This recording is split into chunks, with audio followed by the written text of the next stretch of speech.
안녕하세요. 화정입니다. 소박한 제 수필 낭독방을 변함없이 찾아와 주시고 경청해 주셔서 고맙습니다. 열심히 노력해 나가겠습니다. 잠시나마 마음의 산책길이 되시면 좋겠습니다. 이번 35번째 수필은 기쁨인가 슬픔인가 입니다. 제가 글의 소재로 쓰는 대부분은 나무와 꽃과 그리고 사람입니다. 행동 반경이 좁은 제가 쉽게 가까이서 마주할 수 있어서이겠지요. 여든이 넘으신 큰언니에 대한 이야기입니다. 언제든 어디서든 앞장서시는 언니신데요.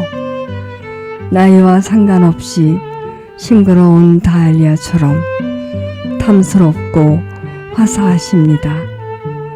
언니만한 아우 없다는 말이 꼭 들어맞지요.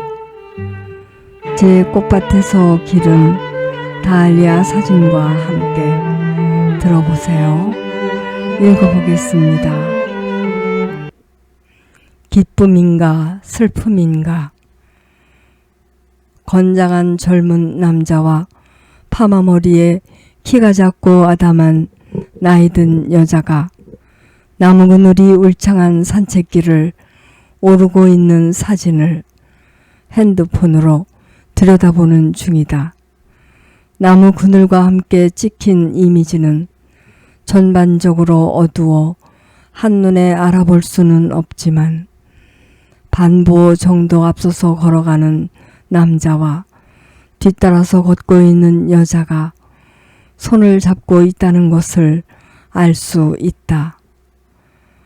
좀 더 확대해서 자세히 들여다보면 남자의 손이 여자의 손을 꼭 잡고 있음을 볼 수도 있다. 저 정도의 사진에 나는 왜 울컥하는 걸까? 기쁨이기도 하고 슬픔이기도 한 두 개의 감정이 교차되어 가슴을 타고 올라와 목구멍쯤에서 나를 목매이게 하는 걸까? 내 어린 시절부터 우상이었던 그녀이기 때문인가? 고향집 마루에서 안방으로 들어가는 문 위쪽 벽면에는 가족 사진이 옴닥옴닥 붙어있는 것으로는 부족해 액자 겉면 틈새까지 잡다하게 사진들이 겹쳐져 끼어있던 허름한 액자가 둘 있었다.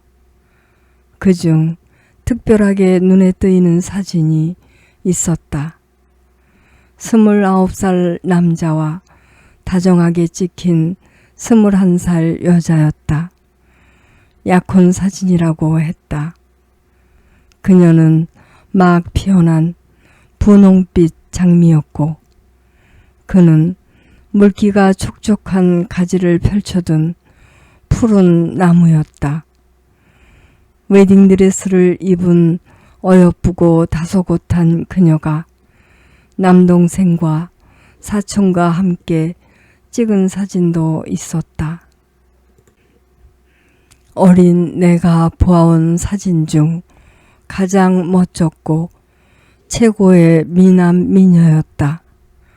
그녀가 나의 큰언니라고 했지만 낯설었다. 나와 나이 차이가 무려 18살이다. 내가 3살 때 그녀가 결혼을 했으므로 우리가 함께한 시간은 없는 셈이었다. 중학교 때부터 서울 큰아버지 댁에서 공부를 한 언니였다. 내가 초등학교 3학년이 되도록 함께 살다가 시집을 간 둘째 언니만큼 가깝게 느껴질 리는 없었지만 얼마나 자랑스러웠던가. 시골 구석탱이 촌뜨기 친구들은 나처럼 우리 집 마루에 올라서기만 하면 홀린 듯 그 사진을 올려다보았다.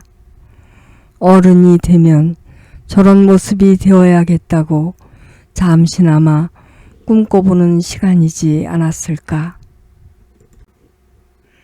그 당시에 큰아버지는 사업가셨고 나날이 번창 중이셨다. 고향 쪽에 산이며 논이며 밭이며 땅을 사들이기도 하셨다. 큰아버지가 서울에 자리를 잡고 계셨으므로 농사꾼 아버지는 산골에서 제법 똑똑하고 공부를 잘했던 큰언니와 큰오빠를 서울로 유학을 보낸 것이다. 큰아버지 집에는 자식 4명에 동생 3명에 넷째 작은 아버지의 딸과 내 큰언니와 큰오빠 등 식구가 무려 15명이었단다. 집안 살림을 도와주는 식모가 있었지만 역부족이었단다. 큰아버지네 딸들은 늦게까지 편하게 잠을 잘 수 있었지만 아무래도 눈치가 보였던 큰언니는 일찍 일어나 아궁이에 불을 떼고 도시락 싸는 일을 도왔단다. 눈칫밥 먹고 학교 다니느라 힘들었지. 눈물 날 때마다 집으로 돌아가고 싶었다. 60년도 넘은 일들이지만 어제 일처럼 서럽게 말씀하시고는 한다. 그 고생한 날들을 이겨낸 덕분인가 언니는 부지런하시고 영리하시고 지혜로우시다. 결혼을 하면 아들 하나는 꼭 낳아야 마음을 놓는 아들 외쳐대던 시대였다. 딸 넷을 내리낳은 큰언니의 마음이 어떠했을까는 짐작으로도 알 수 있다. 언니의 시어머님 마음도 짐작할 수 있지만 지나친 구석이 있었다. 기집애들 잘 먹이면 뭐래? 쓸데없는 것들 대충 먹여라. 손자를 손꼽아 기다리시다가 매번 실망한 시어머님은 솔직했고 냉정했고 쌀쌀맞았다. 자그마한 키에 곱살한 얼굴이셨는데 손녀딸들에게는 아예 정을 주지 않으셨다. 손녀딸들 공부를 시키는 것부터 새 옷을 입히는 것은 물론 맛있는 음식을 먹이는 것 등 당연한 일에 트집을 잡으셨다. 그렇게 손녀딸들에게 불만을 털어내서인지 시어머니는 언니를 타박하거나 미워하지는 않으셨다. 다만 아들은 꼭 있어야 한다는 말씀을 누누이 하셨다. 마음대로 되지 않는 일에 크나큰 부담감을 안고 살던 큰언니는 다행하게도 5번째로 아들을 낳았다. 시어머니의 소원이었고 누나들의 자랑이었다. 여조카들은 딸이라는 이유로 할머니에게 구박을 받던 존재에서 사내 동생을 본 어엿한 누나로 거듭난 것이다. 집안은 들썩들썩이었다. 업어주고 안아주고 땅에 내려놓지 않고 길렀다. 아무리 언니나 형부가 무덤덤한 속사랑으로 아들을 키우려 노력했다지만 4명의 누나들과 할머니의 사랑이 넘치는 환경을 어찌 벗어나랴. 어린 아들은 언니의 치마폭을 맴돌았다. 시장을 가던 어디를 가던 손을 꼭 잡은 채 바지런히 한 발 앞서서 걸어가던 언니 뒤를 바삐 뛰다시피 젠 걸음으로 따라다녔다. 그 아들, 내 조카가 성인이 되어 만났던 그날의 느낌을 잊을 수가 없다. 가족 행사에서 가끔 만나기는 했지만 그날은 여자친구와 함께여서인가 특별하게 다가왔다. 둥근 얼굴에 약간 긴 턱은 어릴 때 그대로였고 단박에 형부를 생각나게 하면서도 눈매가 참으로 인상적이었다. 부드러웠고 인자하면서도 따스했다. 세상과 세상 사람을 품어 안을 그윽한 그 눈빛에 나는 매료되었다. 잘 살아가겠구나 라는 믿음이 생기는 눈빛이었다. 당연히 참하고 어여쁜 그 아가씨와 결혼을 했고 두 사내 아이의 아빠가 되어 누구보다 잘 살아가고 있다. 내 딸들 역시도 결혼하여 잘들 살아가고 있다. 그럼에도 언니의 자식 사랑은 끝이 없으시다. 결혼한 아들과 딸 넷이 가져갈 음식을 미리 마련해 놓는 일은 물론이려니와 수박과 참외 등 과일까지 쟁여 놓으신다. 하다못해 우유나 계란까지도 미리 사 놓으신다. 가까이 살고 있는 큰딸이 이렇게 말할 정도다. 엄마 집은 우리들 대형마트라니까요. 없는 게 없어요. 자식들은 일주일에 한 번꼴로 언니네 집을 다녀간다. 언니가 마련해 놓은 것들을 한 차씩 실어간다. 혹 언니가 바빠서 준비가 되지 않은 날에는 자식들과 함께 마트에 들러 카트가 넘치도록 시장을 봐서 보내야 직성이 풀리신다. 신문지상에서 회자되는 헬리콥터 맘이다. 언니를 비롯하여 딸 넷과 아들 하나의 삶이 팽팽 돌아가고 있다. 내 딸과 며느리가 모여 함께 김장도 한다. 화기애애한 가족 잔치다. 김장 재료 준비 비용은 언니의 지갑에서 지출된다. 나도 언니의 딸이 되고 싶어지는 순간이다. 보쌈을 해먹는 것은 물론 무시루떡을 해서 푸짐하게 나눠 먹는다. 우리 형제 자매들까지 나눠주신다. 그것뿐이랴. 막내인 나를 비롯한 6 동생들이 언니네 집 문턱을 마치 부모님의 집이라도 되는 양 들락거렸다. 이런저런 크고 작은 문제들을 안겨주었다. 농사를 지으시는 부모님은 농사일로 허둥지둥 바쁘셨다. 큰언니와 큰형부께서 부모님 대신이었다. 내 결혼식을 앞두고 상견례 자리에도 형부와 언니가 참석하셨다. 실은 내색은커녕 뭐든지 앞장서서 도와주는 형부가 계셨고 언니는 맏딸답게 지혜로우셨다. 작은 오빠가 심각한 병으로 병원에 입원해 있을 때에는 매일매일 큰 형부가 찾아가 마비된 작은 오빠의 온몸을 마사지해 주시기도 했다. 그래서인가 나는 가끔 언니를 엄마라 부르기도 한다. 거기다가 예나 지금이나 형제들 여행이라도 가는 날이면 제일 처음 약속 장소에 나와 있는 사람도 큰언니다. 맨 앞장을 서서 가는 사람도 큰언니다. 형제이건 자식이건 앞장 서신다. 다음과 같은 글을 쓸 수 있었다. 올 큰언니 화정. 젊어서나 팔순인 지금이나 올 큰언니 앞장 서시네.